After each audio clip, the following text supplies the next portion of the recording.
Hello, আজ আমরা শুরু করছি লেন্স। লেন্স লেন্স কি? লেন্স হলো আলোকরশ্মির গোলীয় তলে প্রতিসরণের একটি প্রয়োগ। আমরা সমতলে আলোর প্রতিসরণ পড়েছি। লেন্স হলো গোলীয় তলে আলোর প্রতিসরণের একটি প্রয়োগ। তো চলো শুরু করি লেন্স। আমি ট্রাইফিক্সের পক্ষ থেকে রমেন, খাতা পেন নিয়ে প্রত্যেকে রেডি।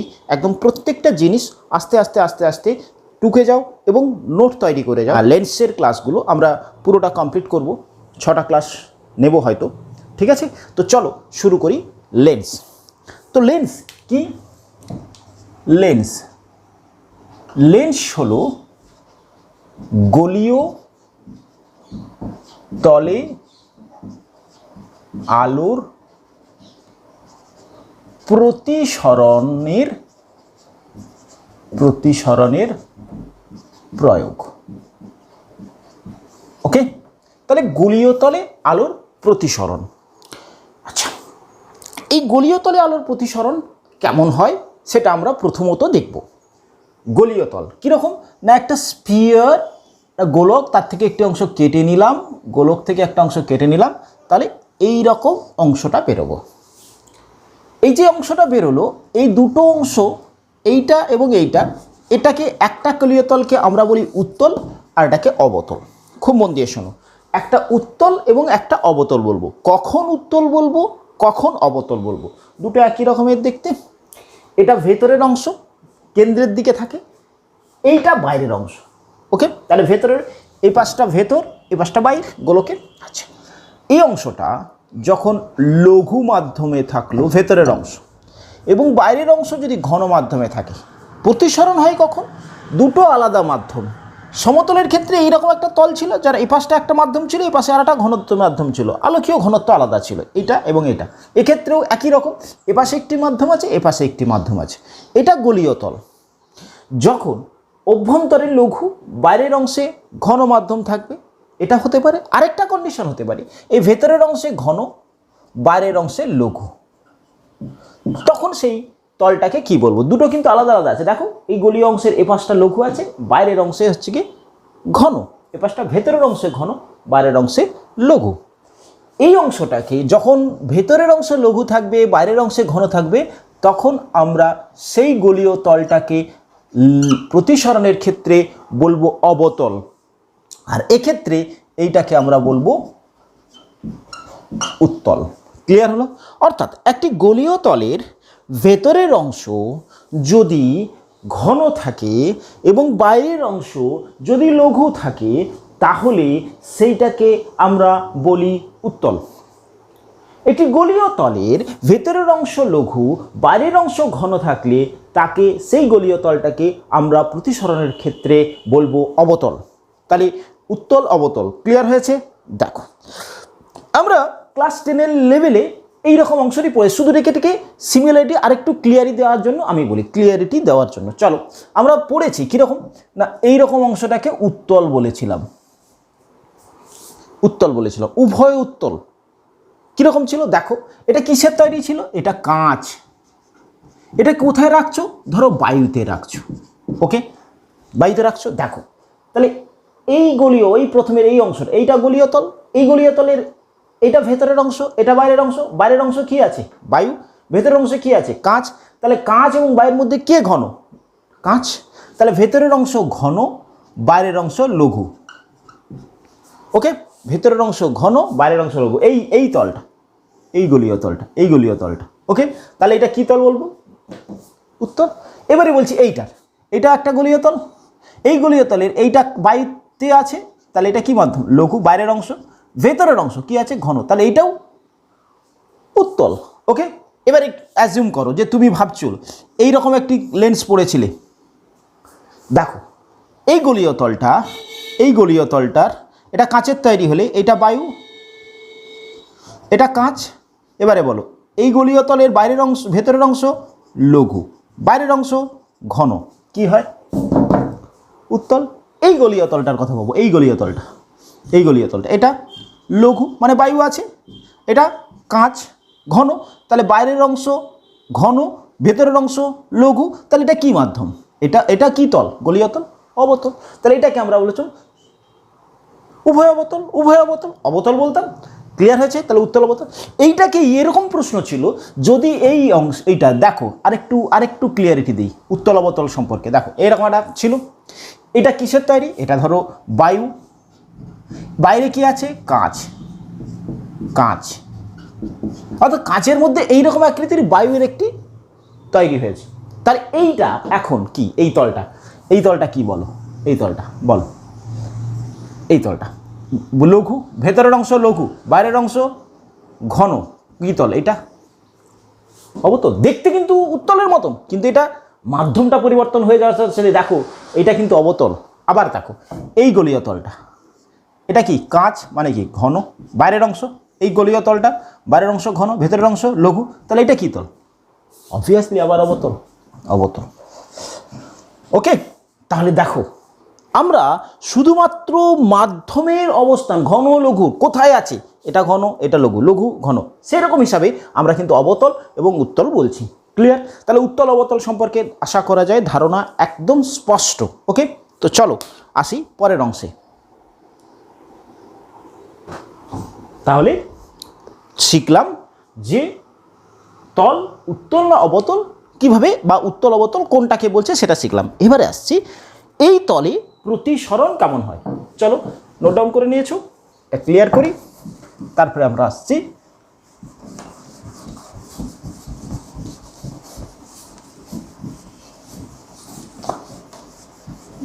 তল। ওকে, এবার আসছি গোলীয় তলে প্রতিসরণ। এখন আসছি গোলীয় তলে আলোর প্রতিসরণের রশ্মিচিত্র। ওকে, আমরা গোলীয় তলে আলোকের প্রতিসরণ কীরূপ হয় তা আমরা দেখব। আমরা সমতলের ক্ষেত্রে রশ্মিচিত্রটা একবার দেখিনি, কারণ তারই প্রয়োগ একই রকম হবে গোলীয় তলে। আলোক রশ্মি আপতিত হলো, যে বিন্দুতে আপতিত হলো বিভেদ তলের উপরে সেই বিন্দুতে আমরা লম্ব টানবো, যেটাকে বলেছিলাম অভিলম্ব। এটা আপতিত রশ্মি, যদি এটা লঘু থেকে ঘনতে আসে তাহলে যে পথে যাচ্ছিল সে পথে না গিয়ে অভিলম্বের দিকে সরে আসে। একই রকম যদি আলোক রশ্মি আপতিত হলো, তবে সেটা এলো ঘন মাধ্যম থেকে, প্রতিষ্ঠিত হচ্ছে লঘু মাধ্যমে, সেক্ষেত্রে এই বিন্দুতে আমি একটা অভিলম্ব টানবো, যে পথে যাওয়ার কথা ছিল না গিয়ে অভিলম্ব থেকে দূরে সরে যাবে। ওকে, এটা যদি আপতন কোণ আই ধরি, এটাকে যদি প্রতিসরণ কোণ আর ধরি, তাহলে শ্রেণীর সূত্র অনুযায়ী মিউ ইজ ইকাল টু পেয়েছিলাম সাইন আই বাই সাইন আর। এই পুরো কনসেপ্টটাই গোলীয় তলের ক্ষেত্রে হবে। আচ্ছা, প্রথমত আমরা উত্তলে কেমন হয় দেখে নিই। এটা একটা তল, এক্ষেত্রে এটা গোলীয় তল, এটা মিউ1, এটা মিউ2। এটাকে উত্তল কখন বলবো? দেখো এই গোলীয় তলে এটা ভেতরের অংশ মিউ1, সেই ভেতরের অংশের মাধ্যমের প্রতিসরাঙ্ক, বাইরের অংশে প্রতিসরাঙ্ক মিউ2। কখন এটাকে উত্তল বলবো? যদি ভেতরের অংশে ঘন থাকে, মিউ1 গ্রেটার দেন মিউ2 হয়, তাহলে সেটাকে আমরা কি বলবো? উত্তল। ওকে, আচ্ছা, এটাকে বলি মেরু। এই গোলকের যে কেন্দ্র, সেই কেন্দ্রটাকে আমরা বলি বক্রতা কেন্দ্র। কি বললাম? সেটাকে আমরা কি বলি? বক্রতা কেন্দ্র। আর ওকে আমরা বলছি মেরু। এইখান থেকে একটি বস্তু থেকে আলোক রশ্মি আপতিত হলো, আপতিত হয়েছে। এবারে বলো এইটা আপতন বিন্দু এ বি, বি বিন্দু হচ্ছে আপতন বিন্দু। এই বিন্দুতে আমাকে অভিলম্ব টানতে হবে। কীভাবে টানবো? গোলীয় তলে একটা স্পর্শক টেনে তার উপরে অভিলম্ব টানবো। এটা একটা সহজ উপপাদ্য বা কনসেপ্ট আমাদের ক্ষেত্রে ম্যাথমেটিক্সে আছে। কি না, যদি এই বিন্দু এবং বক্রতা কেন্দ্র সংযোজক করে দেওয়া হয়, তাহলে ওইটাই হয়ে যাবে গিয়ে ওই বিন্দুতে অভিলম্ব। কারণ স্পর্শক টানলে ব্যাসার্ধ, এই স্পর্শকের ব্যাসার্ধ, প্রত্যেকটা ব্যাসার্ধ স্পর্শকের উপরে লম্ব হয়। যেহেতু এটা ব্যাসার্ধ হয়ে যাচ্ছে তাই এটা লম্ব। আচ্ছা, তাই এটা আপতিত রশ্মি, সোজা এই পথে যাওয়ার কথা ছিল। যেহেতু মিউ2 এবং মিউ1 আলাদা দুটো মাধ্যম, তাহলে নিয়ম অনুযায়ী কি, কোনটা ঘন, এটা ঘন, এটা কি ছিল লঘু, কারণ এটা কি তল ধরেছি, উত্তল। তাহলে আলোক রশ্মিটা ঘন লঘু থেকে ঘনতে আসছে, অভিলম্বের দিকে সরে যাবে এরকমভাবে। আচ্ছা, আপতন কোণ কোনটা, অভিলম্বটাকে বাড়িয়ে দিই, এটা আপতন কোণ, এটা আই। প্রতিসরণ কোণ কোনটা, এইটা। তাহলে আপতন কোণ, প্রতিসরণ কোণ, আপতিত রশ্মি, প্রতিষ্ঠিত রশ্মি, প্রতিষ্ঠিত রশ্মি বি ডি ধরলাম, তার আপতিত রশ্মি এ বি, প্রতিষ্ঠিত রশ্মি বি ডি। ক্লিয়ার? এটাকে কেন উত্তর বলছি, ক্লিয়ার? চলো একদম ক্লিয়ার তো, পজ করে নোট ডাউন করো। এটা যদি বুঝে গিয়ে থাকো তাহলে আমরা নিজেরা একটু ট্রাই করব অবতলের ক্ষেত্রে। এটা তাহলে এটা মেরু, এটাকে বলছি বক্রতা কেন্দ্র, ওকে, এটা μ1, এটা μ2। এবারে বলো এটাই, এটাকে কখন আমরা বলবো, যদি μ2 ইজ লেস দ্যান μ1 হয়। ভেতরের অংশটাতে কি আছে, এটা কি মাধ্যম, এটা লঘু। দেখো আমি কি বলেছি, μ2 ইজ লেস দ্যান মানে এটা ঘন, ভেতরের অংশ লঘু আছে, বাইরের অংশ ঘন আছে, তাহলে এটা কী তল হয়ে যাবে তখন, এটা হয়ে যাচ্ছে অবতল। আলোক রশ্মি এই বিন্দু থেকে আপতিত হয়েছে তলের ওপরে, ওকে, তাহলে আপতিত হচ্ছে, লম্ব টানতে চাইছি, তাহলে এটা কেন্দ্র যেহেতু এই বিন্দুতে সংযোগ করে দিলাম, তাহলে এটাই হয়ে গেল অভিলম্ব, তাহলে এইটা হয়ে গেল কি আপতন কোণ। এবারে লঘু থেকে ঘনতে যাচ্ছে, সোজাইভাবে যাওয়ার কথা ছিল, লঘু থেকে ঘনতে যাচ্ছে, সোজাইভাবে যাওয়ার কথা ছিল, না গিয়ে কী হয়, অভিলম্বের কাছে সরে এলো, ওকে, অভিলম্বের কাছে সরে এলো, তাহলে এটা কি হয়ে গেল, এটা হয়ে যাচ্ছে প্রতিসরণ কোণ। ক্লিয়ার হয়েছে?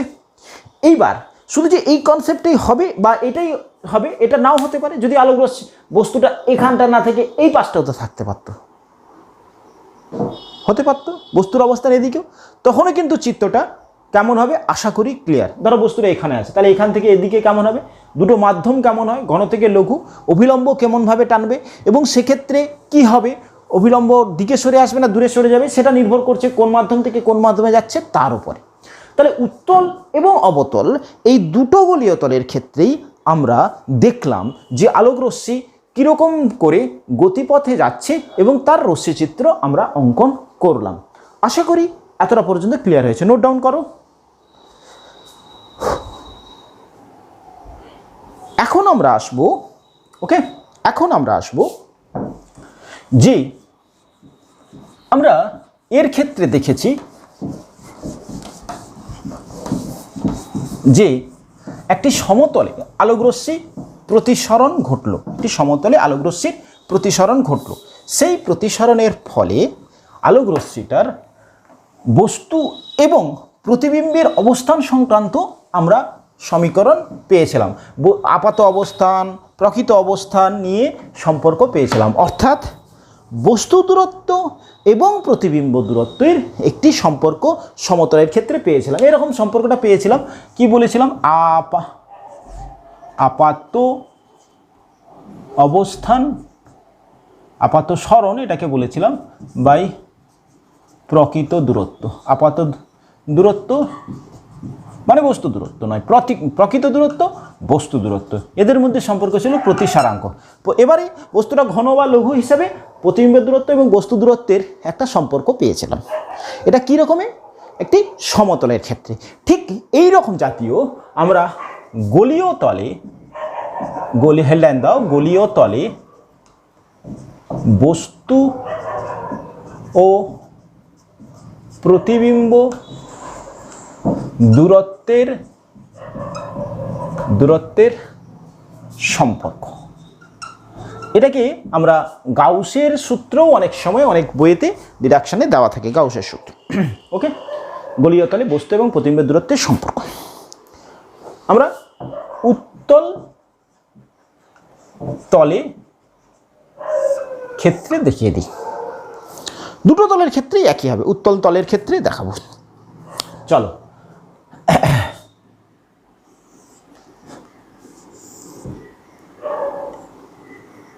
এটা মেরু, এটা ধরছি বক্রতা কেন্দ্র, গোলীয় তলটার নাম দিলাম এল ও এল ড্যাশ, ওকে। একটি আলোক রশ্মি আপতিত হলো, কোনো কনফিউশন আছে? আচ্ছা, তাহলে এই বিন্দুতে লম্ব টানছি। এবারে কি হবে, এটা কি তল বলেছি? উত্তল। এল ও এল ড্যাশ একটি উত্তল গোলীয় তল, গোলীয় তল যার বক্রতা ব্যাসার্ধ ও সি। আমরা আলোর ক্ষেত্রে যে কোনো পরিমাপ করব কোথার থেকে? স্টার মার্ক দিয়ে। সবসময় মনে রাখতে হবে মেরু থেকে পরিমাপ করব। সব পরিমাপ কোথা থেকে করব? মেরুর থেকে।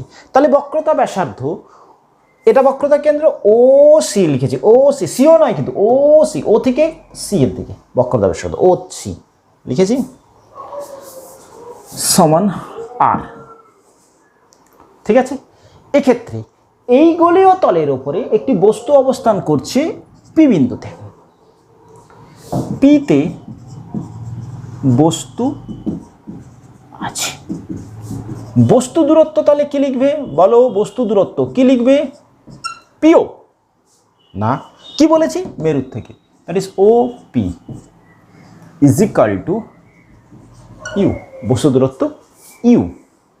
ওকে, তাহলে আপতিত হয়েছে। এবারে বলছি এটা উত্তল ধরেছি, এটা μ1 প্রতিসারাঙ্ক, এটা μ2 প্রতিসারাঙ্কের মাধ্যম। এবারে বলো μ1 μ2 কে বেশি? যেহেতু উত্তল ধরেছি μ1 ইজ লেস দ্যান μ2। এটা লঘু মাধ্যম, এটা ঘন মাধ্যম। ভেতরের অংশটা ঘন মাধ্যম হলে সেটাকে আমরা কি বলি? উত্তল। বাইরের অংশটা লঘু হলে সেটাকে আমরা কি বলবো? উত্তলই বলবো। ভেতরের অংশটা ঘন, বাইরের অংশটা লঘু। ওকে, চলো, তাহলে আলোর রশ্মি আপতিত হয়েছে। এবারে সোজা এই পথে যাওয়ার কথা ছিল, না গিয়ে অবিলম্বের দিকে সরে আসবে, এরকম দিকে সরে আসবে। তাহলে এইটা প্রতিষ্ঠিত রশ্মি পি কিউ আর হচ্ছে গিয়ে আর। দেখো তুমি প্রতিষ্ঠিত রশ্মি যদি একটা আলোর রশ্মি এই পথে যেত, এটা লম্বভাবে আপতিত হয়েছে, দেখো কেন্দ্র বক্রতা কেন্দ্রগামী মানে লম্বভাবে সোজা এই পথে প্রতিষ্ঠিত হতো। তাহলে এটা একটা প্রতিষ্ঠিত রশ্মি, এটা একটা প্রতিষ্ঠিত রশ্মি। যে বিন্দুতে মিলিত হয়েছে সেই বিন্দুটা আমরা কি ধরবো? পি বিন্দুর প্রতিবিম্ব, এটাকে আমরা পি ড্যাশ বলছি। তাহলে প্রতিবিম্ব কোনটা? আপতিত রশ্মি পি কিউ, প্রতিষ্ঠিত রশ্মি কিউ পি ড্যাশ। এটা একটা প্রতিষ্ঠিত আপতিত রশ্মি পি ও, আর এটা কি হবে? P O P dash. এটা বিন্দুতে, তাহলে পি বিন্দুর প্রতিবিম্ব হচ্ছে পি ড্যাশ। পি বস্তুর প্রতিবিম্ব পি ড্যাশ। ওকে, তাহলে প্রতিবিম্ব দূরত্ব কি লিখবে? প্রতিবিম্ব দূরত্ব কি লিখবে? O P dash is equal to হচ্ছে ভি। ঠিক আছে, তাহলে বক্রতা ব্যাসার্ধ ও সি, বস্তু দূরত্ব ও পি এবং প্রতিবিম্ব দূরত্ব ও পি ড্যাশ। ওকে, এইবারে আলোক রশ্মি আপতন কোন কোনটা? এটা। প্রতিসরণ কোন কোনটা? এটা। প্রতিসরণ কোনটাকে আই ধরছি, আপতন কোনটাকে আই ধরছি। আপতন ও প্রতিসরণ কোণ যথাক্রমে আই ও আর। ওকে, আমরা কি চাইছি? এই এবং বস্তু দূরত্ব এবং প্রতিবিম্বের দূরত্বের মধ্যে একটা রিলেশন চাইছি। ওকে, গোলীয় তলের ক্ষেত্রে। তো চলো আমরা ধরে নিচ্ছি কিউ সি ও, এই কোণটা থিটা। ধরি কিউ সি ও সমান থিটা। ওকে, এবারে বলো ত্রিভুজ পি কিউ সি, এই ত্রিভুজটার ক্ষেত্রে আমরা একটা সূত্র লাগাচ্ছি। কি? দেখো এই কোণটা কত? এই কোণটা, এটা আই হলে এই কোণটা হবে 180 মাইনাস আই, এই কোণটা থিটা। তাহলে দেখো sine of 180 minus I by এই কোণের বিপরীতে আছে পিসি সমান এর ক্ষেত্রে সাইন থিটা বাই এই কোণের বিপরীতে আছে পিকিউ। এটা কি সূত্র? এটা কি ল্যামের সূত্র থেকে।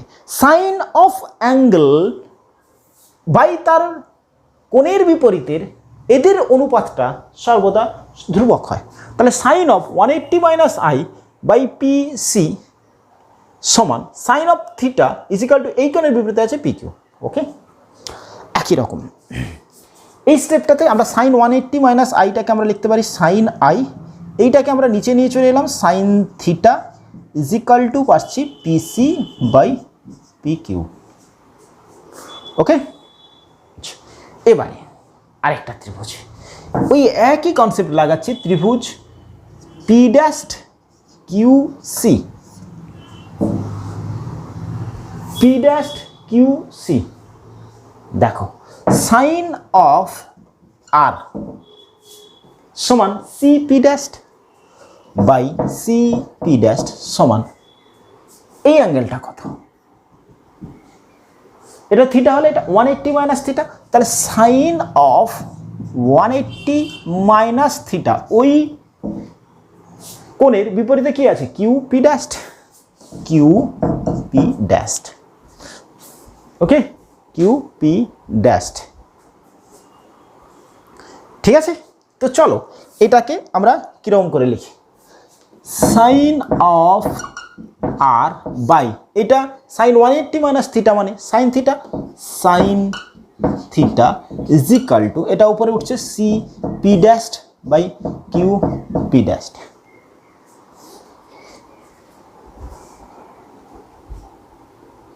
ক্লিয়ার হয়েছে? আচ্ছা আচ্ছা আচ্ছা আচ্ছা, দেখো এতটা পর্যন্ত ক্লিয়ার হয়েছে তো? চলো, এটা একটা কোয়েশ্চেন পেয়েছি 1 নম্বর, এটা একটা কোয়েশ্চেন পেয়েছি 2 নম্বর। আচ্ছা, ওপরের দিকে একটু তোলা হয়েছে, এটা ক্লিয়ার করি একটু।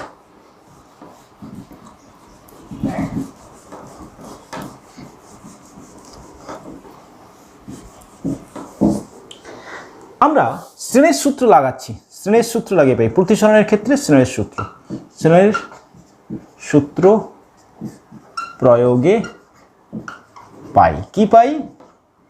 সাইন অফ আই এই মাধ্যমের প্রতিসারাঙ্ক μ1 সমান sine of R μ2 of sine of R, এটা শ্রেণীর সাধারণ সূত্র। তাহলে sine of I by sine of R is equal to μ2 by μ1। Okay, আচ্ছা আচ্ছা, এই ইকুয়েশনটাতে আমরা সাইন আই সাইন থিটা দিয়ে একটা ভাগ করলাম, আবার সাইন থিটা দিয়ে গুণ করে দিলাম, ইজিক্যাল টু μ2 বাই μ1। ওকে, ঠিক আছে, তো চলো sine I by sine R কি পেয়েছো? PC by P Q, alter করছি PC by P Q. Sine theta by R মানে এটাকে উল্টে লিখলে আমরা কি লিখব? Q P dash by C P dash is equal to μ2 by μ1, μ2 by μ1। Clear হয়েছে? ওকে,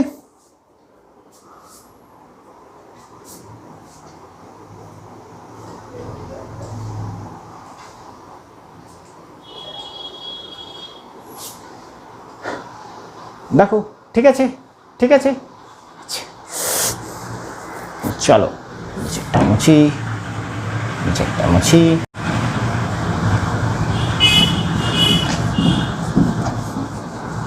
ওকে, এবারে দেখো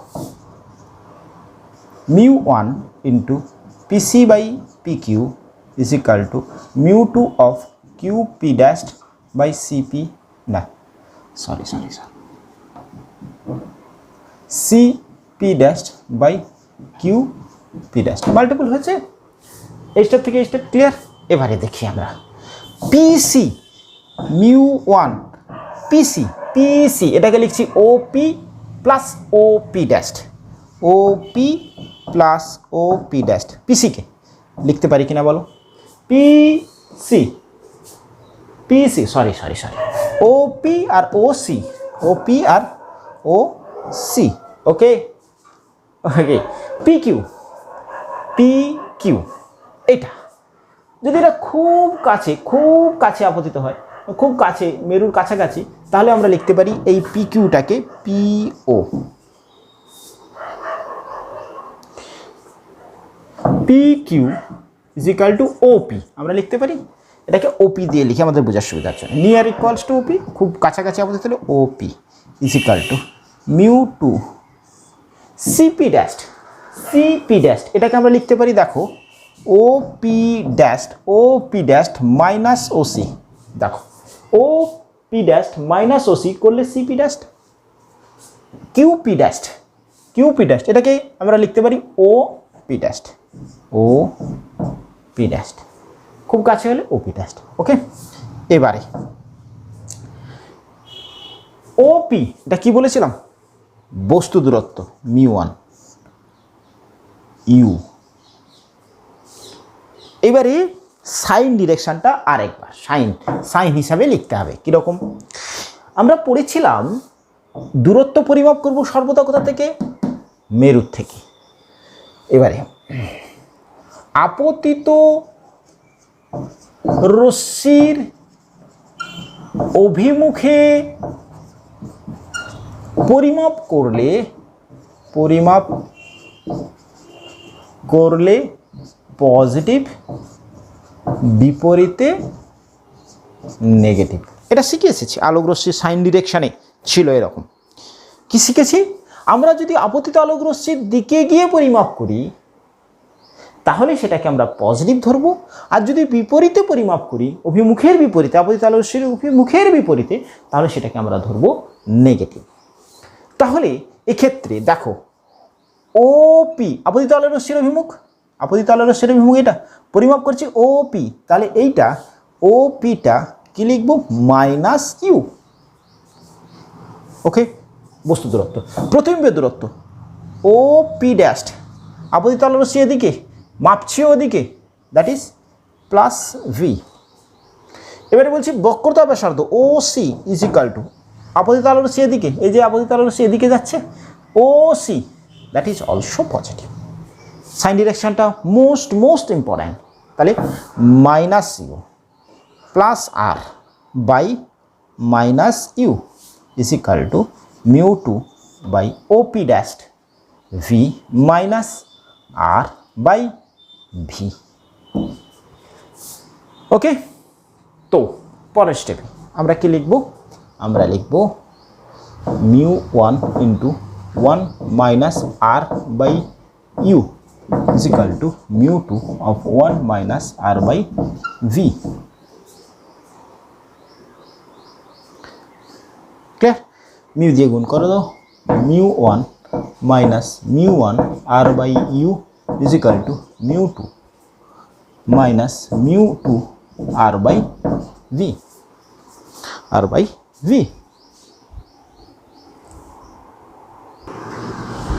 ঠিক আছে? এবারে এইটাকে এদিকে নিয়ে আসছি আর মিউ ওয়ান থেকে এদিকে নিয়ে যাচ্ছি, তাহলে মিউ টু আর by V minus mu one আর by U is equal to mu ওয়ানটা এদিকে গেছে, তাহলে mu two minus mu one. এখান থেকে আর যদি কমন নিই, যদি এদিকে নিয়ে যাই, আর কমন নিলাম, ওইদিকে নিয়ে গেলাম, তাহলে কি হবে? এই ইকুয়েশনটা দাঁড়াচ্ছে mu two by V minus mu one by U is equal to mu two minus mu one by R. That the relation. দেখো ভি ইউ এবং গোলীয় তলের বক্রতা ব্যাসার্ধের আমরা একটি সমীকরণ পেলাম। It's the most important equation. আমরা গোলীয় তলে যখনই প্রতিসরণের এ ধরনের সমীকরণ দেখব তখন প্রয়োজন হবে, তখন এই বস্তু দূরত্ব প্রতিবিম্বের দূরত্বের যে সমীকরণটা পেলাম সেটাটি গুরুত্বপূর্ণ সমীকরণ। এটাকে অনেক সময় আমরা গাউসের সমীকরণও বলে থাকি। এটা উত্তল অবতল দুটো তলের ক্ষেত্রেই এটা অ্যাপ্লিকেবল। আমরা উত্তলের করে দেখালাম, অবতল করলেও সেম কনসেপ্টে করলেও অবতল আমরা ক্যালকুলেশন করতে পারবো। আশা করি ক্লিয়ার করানো গেল। তাহলে কি পেলাম আরেকবার শর্ট করে বলি, দেখো এক্ষেত্রে বস্তুর প্রতিবিম্ব গঠিত হয়েছে μ2 তলে, তাই μ2 বাই প্রতিবিম্ব দূরত্ব, μ2 যে মাধ্যমে প্রতিবিম্ব গঠিত হয়েছে μ2 বাই ভি প্রতিবিম্ব দূরত্ব, মাইনাস যে মাধ্যমে বস্তু ছিল তার প্রতিসারাঙ্ক μ1 বাই ইউ মানে কি প্রতিবিম্ব দূরত্ব, equals to μ2 minus μ1 by R কি এই গোলীয় তলটার বক্রতা ব্যাসার্ধ। Clear? μ2 by V minus μ1 by U is equal to μ2 minus μ1 by R. Okay okay, কনসেপ্টটা ক্লিয়ার হয়েছে? চলো আমরা একটা প্রবলেম দেখি, এই সংক্রান্ত প্রবলেম দেখি।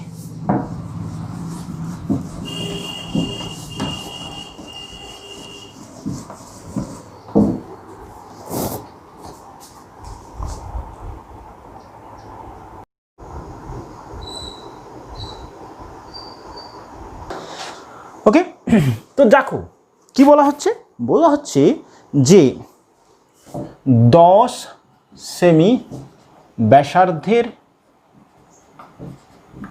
একটি গোলকের পৃষ্ঠে, 10 সেমি গোলকের একটি পৃষ্ঠে একটি বস্তু আছে। আচ্ছা 10 সেমি কাঁচের গোলকের করে দিই, কাঁচের গোলকের যার প্রতিসারাঙ্ক লিখে নিই 1.5। ওকে, আচ্ছা বস্তু আছে, ওই বস্তুর প্রতিবিম্ব কোথায় গঠিত হবে? ওই বস্তুর প্রতিবিম্ব অপর পৃষ্ঠ থেকে দেখলে, অপর পৃষ্ঠ থেকে দেখলে কোথায় দেখবে? কোথায় দেখবে? একটা গোলক ক্লিয়ার? এই গোলকের ব্যাসার্ধ 10 সেন্টিমিটার, বলছে একটি পৃষ্ঠে, এরকম পৃষ্ঠে একটি বস্তু আছে, এই বস্তুটাকে অপর পৃষ্ঠ থেকে এখান থেকে দেখছো, কত দূরে দেখবে? কত দূরে দেখবে? ওকে, প্রবলেমটা ক্লিয়ার? পজ করে ট্রাই করো। চলো আমরা আগে কনসেপ্টটা বুঝি। এইখান থেকে দেখছে, তাহলে আলোর রশ্মিটা গেল, পৃষ্ঠে আপতিত হলো, তার এই পৃষ্ঠে আপতিত হলে এইখান থেকে আমি লম্ব টানলাম, তাহলে এটা আপতিত রশ্মি, এইটা কাঁচ, এইটা কি তল হিসেবে কাজ করছে প্রথমত বলো? এটা বোঝো, এটা কি তল হিসেবে কাজ করছে? এটা ঘন, এটা লঘু, এটা ঘন, এটা লঘু। ওকে, এই তলটা উত্তল হিসেবে কাজ করছে, এটা লঘু, বাইতে আছে, প্রতিসারাঙ্ক 1, এর প্রতিসারাঙ্ক 1.5 বলে দেওয়া আছে। যাই হোক, তাহলে আলোর রশ্মি আপতিত হয়েছে, এইটা না গিয়ে লঘু মাধ্যমে বিলম্ব থেকে দূরে সরে যাবে, বিলম্ব থেকে দূরে সরে গেল, তাহলে এইটাকে এরকম হয়েছে, তাহলে এটাকে পেছনের দিকে বাড়ালে যে বিন্দুতে মিলিত হবে, এই বিন্দুতে মিলিত হলো প্রতিষ্ঠিত রশ্মি, তাহলে এইটা হবে কি এই বিন্দুটার প্রতিবিম্ব, তাহলে এটা যদি বস্তু হয় পি, এটা হবে পি ড্যাশ। ক্লিয়ার কিনা বলো? চোখটা এখানে রেখেছি অপর পৃষ্ঠে, যে বলছি ওই বস্তুকে প্রতিবিম্ব অপর পৃষ্ঠ থেকে দেখলে কোথায় দেখবে? এইখান থেকে দেখছে, আছে এইখানে। ক্লিয়ার? তাহলে এটা এবারে বলো পরপর আমরা কি শিখেছি? একটা গোলীয় তলে প্রতিসরণের ক্ষেত্রে বস্তু দূরত্ব, প্রতিবিম্ব দূরত্ব এবং বক্রতা ব্যাসার্ধের মধ্যে একটা সম্পর্ক পেয়েছি। কি পেয়েছি? μ2 by V minus μ1 by U is equal to μ2 minus μ1 by R. Okay, আচ্ছা এবারে প্রথমত বলো বস্তু দূরত্ব ইউ কোথার থেকে দেখছে?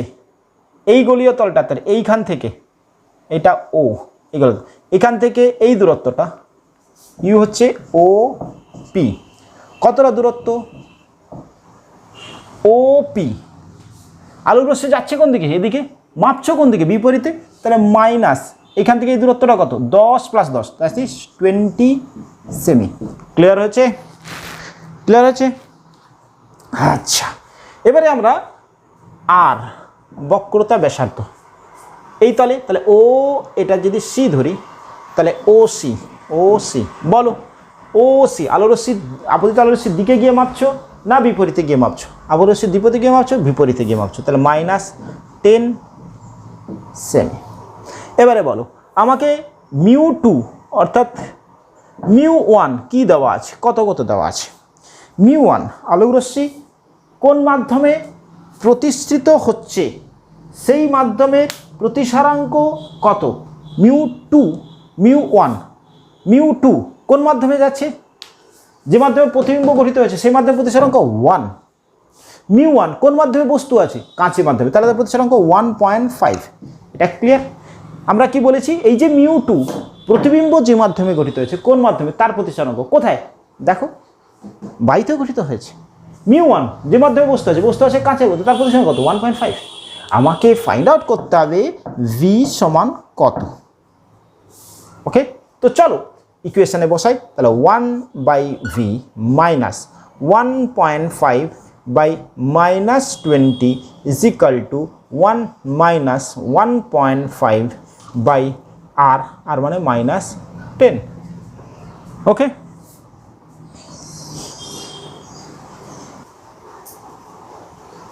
ওকে 1/v প্লাস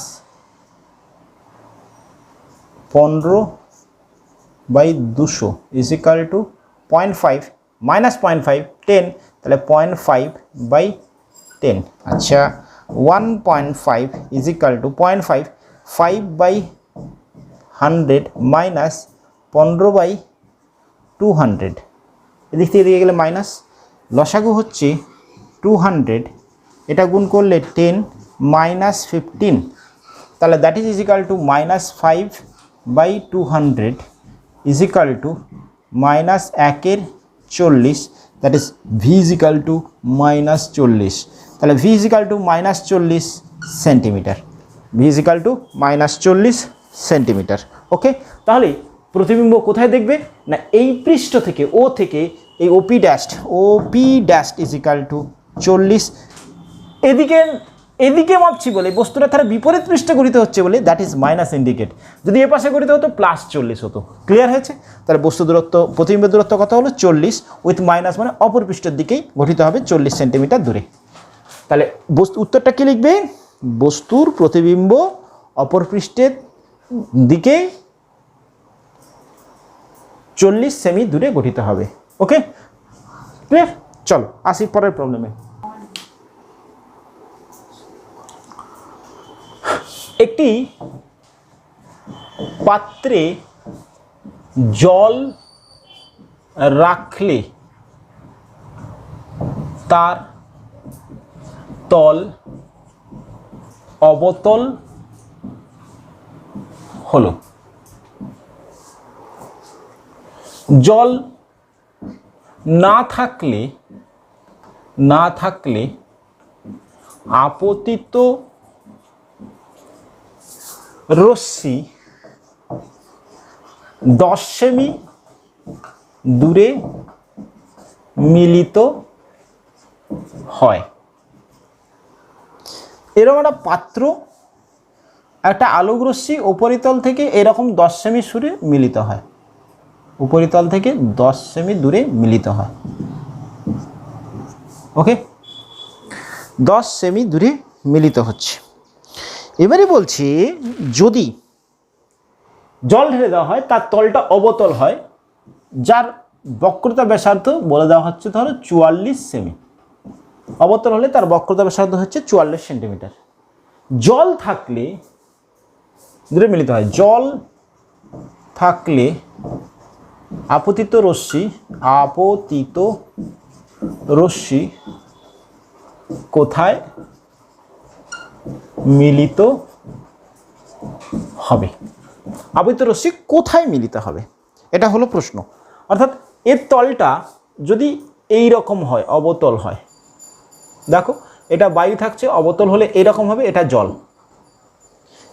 ওকে, এটা যদি উত্তল হয় বলতো তাহলে দেখো চিত্রটা আমার উত্তল বলেনি, কিন্তু আমি যদি হতো অবতলই হয়, কারণ সারফেস টেনশন তাই বলে, যদি এটা পারদ ভরা থাকতো তাহলে অবতল হতো। দেখো তাহলে সেক্ষেত্রে আকৃতিটা এরকম হতো, আমি যে কনসেপ্টটা উত্তল অবতলে শিখেছি সেই কনসেপ্টে এটা অবতল হচ্ছে কিনা দেখো। তাহলে এটা বায়ু, এটা জল, ভেতরের অংশ লঘু, বাইরের অংশ ঘন হয়েছে। এটা দেখো, এটা হচ্ছে গিয়ে ধরো পারদ, এটা বায়ু, তাহলে এই গলীয় তলটার এটা ভেতরের অংশ ঘন, বাইরের অংশ লঘু। ওকে, তাহলে সেটাও ঠিক আছে। উত্তল অবতল সম্পর্কে ধারণা আরও একবার ক্লিয়ার। আচ্ছা দেখো কনসেপ্টগুলো কত ছোট ছোট কনসেপ্ট, কিন্তু খুব কনসেপচুয়াল। এই কথাগুলো কিন্তু মাথার মধ্যে রেখেই আমাকে এগোতে হবে। ওকে, তাহলে আমাকে বলেছে কত দূরে মিলিত হবে। তাহলে বস্তু দূরত্ব কত হতো, ইউ ইজ ইকাল টু হতো 10 সেমি। এবারে প্লাস না মাইনাস, তাহলে মিলিত হতো মানে আপতিত আলোরশ্মির দিকেই 10 সেন্টিমিটার, তাহলে U is equal to plus 10 centimetre. আচ্ছা, আর ওই গলীয় তলের বক্রতার সাথে কত বলেছে, 44 সেমি। আমি মাপতে গেলে 44 এদিকে মাপবো, তাহলে আপতিত আলোরশ্মি এদিকে, তাহলে 44 এক্ষেত্রে মাইনাস। ক্লিয়ার? আচ্ছা, আমাকে বের করতে হবে ভি। আচ্ছা দেখো, তাহলে μ1 কোনটা, μ2 কোনটা, আসছে কোথা থেকে, বাইর থেকে, দ্যাট ইজ 1, যাচ্ছে কোন দিকে, জলে, দ্যাট ইজ 4/3। এবারে সূত্র লাগাচ্ছে μ2 by V minus μ1 by U is equal to μ2 minus μ1 by R. তাহলে এটা হচ্ছে গিয়ে 4/3v মাইনাস 1 ইউ হচ্ছে গিয়ে 10 ইজ ইকাল টু μ2 মানে 4/3 minus 1 by minus 44, that is equal to 1/3 minus 132। 4/3v এটা এদিকে নিয়ে যাচ্ছে, তাহলে minus 1/132 plus 1/10 is equal to, এটা হচ্ছে গিয়ে মাইনাস 10 প্লাস 132, 122/32।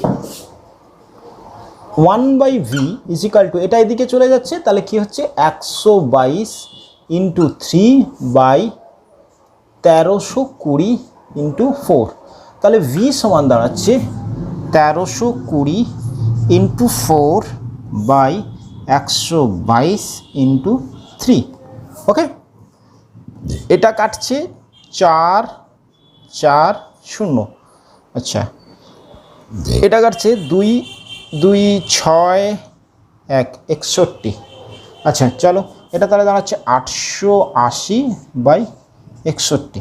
আচ্ছা 880/61, এটাকে ভাগ করলে দাঁড়াবে 880/61, 61, 7 2 0, 4 দিয়ে যাচ্ছে 4, 24, 6 2 দশমিক দিয়ে 0, আবার 4 যাবে 14.4 সেমি, অর্থাৎ 14.4 সেন্টিমিটার দূরে বস্তুর প্রতিবিম্ব করতে হবে। কোন দিকে, জলের মধ্যে, উপরিতল থেকে 14.4 সেন্টিমিটার দূরে। বলো কনসেপ্টটা ক্লিয়ার হয়েছে? তো চলো, আজ অবধি এখন অবধি আমরা যেটা দেখলাম সেটা হচ্ছে একটা গলীয় তলে আলোকের প্রতিসরণ এবং প্রতিসরণের ক্ষেত্রে বস্তু দূরত্ব এবং প্রতিবিম্বের দূরত্বের মধ্যে একটি সম্পর্ক। এখন আসছি যে গলীয় তলের ফোকাস সম্পর্কে ধারণা। ফোকাস গলীয় তলের ক্ষেত্রে দুটো ফোকাস হয়। কি কি সেই ফোকাস, প্রথম ফোকাস এবং দ্বিতীয় ফোকাস, এই দুটো ফোকাস সম্পর্কে ধারণা দেব। তাহলে এবারে হেডলাইন দাও, ফোকাস। ফোকাস কাকে বলছি এবং ফোকাস দূরত্ব। ফোকাস দূরত্ব বললে আমরা প্রথমেই বলেছি যে কোনো দূরত্ব মাপা হয় সবসময় কোথা থেকে, মেরুর থেকে। এবার হেডলাইন দাও, ফোকাস। দুটো ফোকাস হয় গলীয় তলের ক্ষেত্রে। ফোকাস,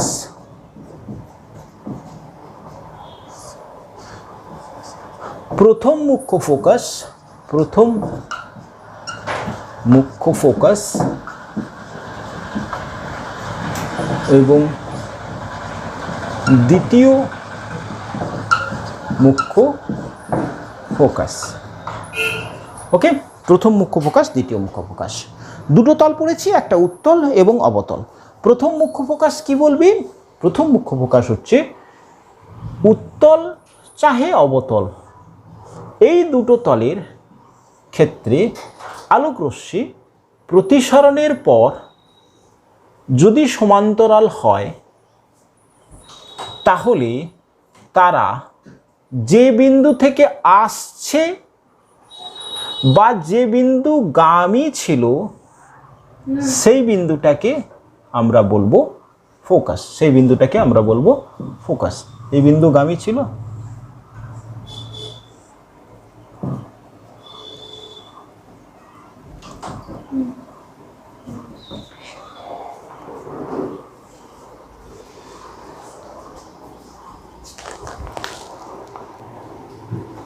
ওকে। তাহলে এটা উত্তল এবং অবতল। উত্তল অর্থাৎ এটা μ1 গ্রেটার দেন μ2, μ1 লেস দেন μ2, এটা তাহলে উত্তল।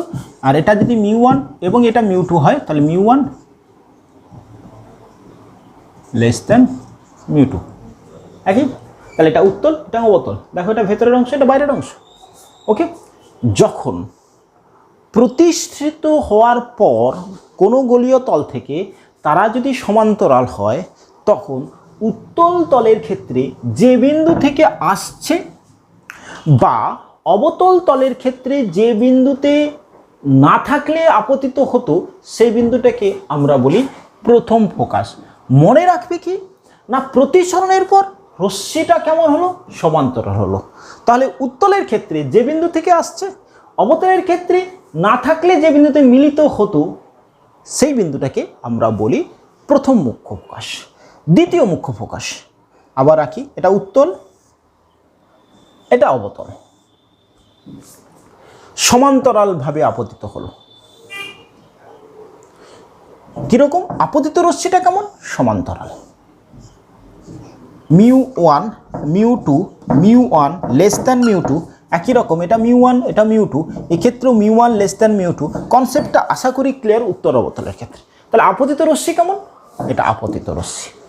আপতিত রশ্মি যদি সমান্তরাল হয়, উত্তল দর্পণের ক্ষেত্রে উত্তল তলের ক্ষেত্রে প্রতিসরণের পর যে বিন্দুতে মিলিত হবে, সেই বিন্দুটাকে বলা হচ্ছে কি দ্বিতীয় মুখ্য ফোকাস।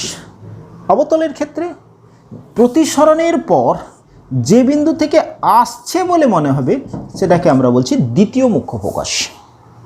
সেটাকে আমরা কি বলছি, দ্বিতীয় মুখ্য ফোকাস। তাহলে দ্বিতীয় মুখ্য ফোকাসের ক্ষেত্রে আপতিত রশ্মি কেমন, সমান্তরাল। প্রথম মুখ্য ফোকাসের ক্ষেত্রে প্রতিসৃত রশ্মিটা কেমন হবে, প্রতিসরণের পর প্রতিসৃত রশ্মি সমান্তরাল। ওকে, ক্লিয়ার হয়েছে? এই দুটো কনসেপ্টকে এ করে নোট ডাউন করো। তাহলে মনে রাখতে হবে, প্রথম মুখ্য ফোকাসের ক্ষেত্রে আপতিত রশ্মি যেমনই হোক না কেন, প্রতিসরণের পর তারা কেমন হবে, সমান্তরাল। তাহলে উত্তলের ক্ষেত্রে যে বিন্দু থেকে আসছে, অবতলের ক্ষেত্রে যে বিন্দুতে মিলিত হতো, সেটাকে আমরা বলবো প্রথম মুখ্য ফোকাস। এটাকে আমরা F1 দ্বারা ডিফাইন করছি, ফার্স্ট ফোকাস বিন্দু। দূরত্ব যদি বলা হয়, তাহলে মেরু থেকে এই দূরত্ব OF1, দ্বিতীয় মুখ্য ফোকাস, OF2 দ্বিতীয় মুখ্য ফোকাস, OF2। ওকে, আচ্ছা, ক্লিয়ার হয়েছে? ক্লিয়ার হয়েছে। এবারে প্রশ্ন করি, একটু মন দিয়ে শোনো এবং নিজেরা ট্রাই করো, আমি করছি। তারপরে বলো, প্রথম মুখ্য ফোকাসের ক্ষেত্রে, উত্তল দর্পণের ক্ষেত্রে প্রথম মুখ্য ফোকাস পজিটিভ না নেগেটিভ, পজিটিভ না নেগেটিভ? OF1 বলো। আপতিত রশ্মি এদিকে, তুমি মাপছো উল্টো দিকে, নেগেটিভ।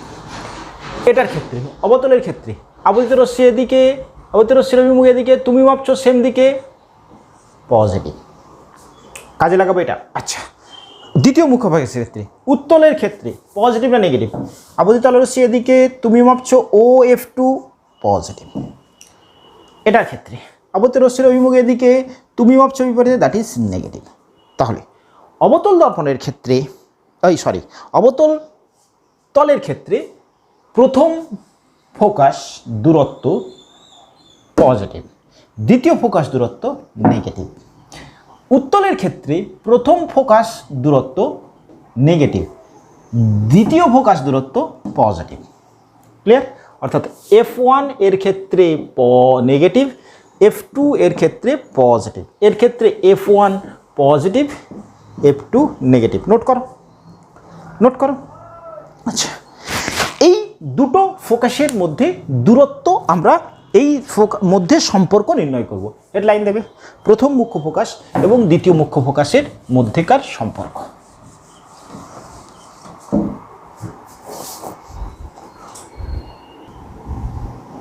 হ্যাঁ, এখন হেডলাইন দাও। প্রথম ও দ্বিতীয় মুখ্য ফোকাসের মধ্যে সম্পর্ক। প্রথম ও দ্বিতীয় মুখ্য ফোকাসের মধ্যে সম্পর্ক। আচ্ছা, আমরা এটা অবতলের ক্ষেত্রেই করি। একই রকম যদি অবতলের ক্ষেত্রে যদি প্রমাণ করতে পারি তাহলে উত্তলের ক্ষেত্রে নিজেরাও করতে পারবে। শুধু কনসেপ্টটা চেঞ্জ, একই রকমের ধারণা দিয়ে করতে হবে। চলো, আমরা সূত্র পেয়েছি উত্তল বা অবতলের ক্ষেত্রে μ2 minus μ1 by R is equal to μ2 by V minus μ1 by U. প্রথম মুখ্য ফোকাসের ধারণা থেকে গোলীয় তলের প্রতিসরণের ক্ষেত্রে, গোলীয় তলে প্রতিসরণের ক্ষেত্রে এই সমীকরণটা পেয়েছো। প্রতিসরণের ক্ষেত্রে, গোলীয় তলের প্রতিসরণের ক্ষেত্রে এই সমীকরণটা আমরা পেয়েছি। প্রথম মুখ্য ফোকাসের ধারণা থেকে পাই কি?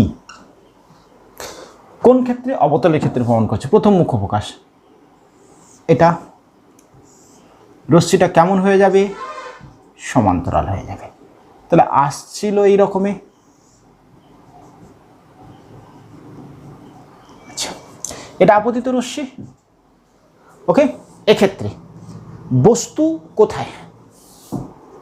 এটা বস্তু দূরত্ব। প্রতিবিম্ব, প্রতিষ্ঠিত রশ্মি কোথায় মিলিত হবে? অসীমে। তাহলে এক্ষেত্রে প্রথম ফোকাসের ধারণা থেকে তুমি কি পাচ্ছ? বস্তু দূরত্ব OP is equal to focus দূরত্ব, প্রথম ফোকাস দূরত্ব F1। কোথায় মিলিত হচ্ছে? কোথায় আছে? ফোকাস দূরত্বে আছে F1। পজিটিভ না নেগেটিভ? আলো রশ্মি এদিকে, মাপছো এদিকে, পজিটিভ। আচ্ছা, এবারে বলো ইউ হয়ে গেল, ভি কোথায় গঠিত হবে? সমান্তরাল হয়ে গেছে, ইনফানাইট। ওকে, আচ্ছা, এই গোলীয় তলটার বক্রতা ব্যাসার্ধ OC is equal to R, OC equals to R. ঠিক আছে, তাহলে সেক্ষেত্রে আমরা সূত্রটা বসাই। কি বসাবো? তাহলে কোথায় যাচ্ছে? μ1 μ2 minus μ1 by R is equal to V অসীমে গঠিত হচ্ছে, ভি অসীমে গঠিত হচ্ছে। তাহলে μ2 বাই ইনফানাইট মাইনাস μ1 মানে হচ্ছে μ1 বাই F1। ওকে, এক্ষেত্রে আর সমান কী পাবে? 1 বাই আর, এটা নিচে নামতো ওপরে উঠতো, তাহলে F1 into μ2 minus μ1 by μ1 minus R. দেখো 1 বাই আর, এটা নিচে নামতো, এটাকে একদম উপরে তুলে দিলাম, অল্টারনেটর করে দিলাম, তাহলে এটা এরকম। ওকে, এবারে বলো দ্বিতীয় মুখ্য ফোকাস। এতটা ক্লিয়ার? দ্বিতীয় ফোকাসের ধারণা থেকে কি পাও? এটা তল অবতল সমান্তরাল হয়েছে, আপতিত হয়েছে, আপতিত রশ্মি সমান্তরাল হবে, that is U is equal to infinite. কোথায় মিলিত হচ্ছে? এরকম হয়ে গেল। কোথা থেকে আসছে বলে মনে হবে? যে বিন্দু থেকে আসছে বলে মনে হবে, সেটা বস্তুর অবস্থান। তাহলে এই দূরত্বটা কি দূরত্ব? F2। এটা অ্যাকচুয়ালি কি দূরত্ব? V is equal two minus F2। কেন মাইনাস F2 করলাম? F2 রাখছি এই দূরত্বটা, আর ব্যাসার্ধ আর, ব্যাসার্ধ আর। তাহলে μ2 by F2 minus μ1 by infinite is equal to μ2 minus μ1 by R. Okay, তাহলে আরটার ক্যালকুলেশন করতে চাইলে আর ইজ ইকাল টু আমরা কি লিখতে পারবো? এটা আরটা এদিকে এলো, ওটার দিকে চলে গেল, তাহলে μ2 মাইনাস μ1 বাই μ2 ইন্টু F2। একবার আর পেয়েছি এটা, একবার আর পেয়েছি এটা।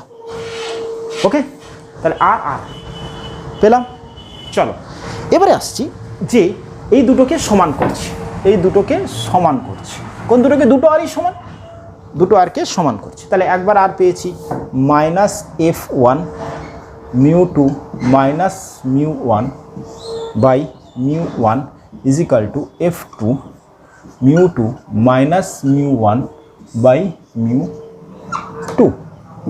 এইটা mu two minus mu one কেটে যাচ্ছে ওর থেকে, তাহলে দাঁড়াচ্ছে minus F one mu two is equal to F two mu one, change করলে F two mu one plus F one mu two is equal to 0। এটা প্রুফ আমাদের ক্ষেত্রে খুব ইম্পর্ট্যান্ট একটি প্রুফ। এই প্রুফটা প্রথম ফোকাস দূরত্ব এবং দ্বিতীয় ফোকাসের দূরত্বের মধ্যে সম্পর্ক আমরা পেলাম। ওকে ওকে, আশা করি ক্লিয়ার হয়েছে, কনসেপ্টটা ক্লিয়ার হয়েছে। সি পরের ক্লাসে। Thank you.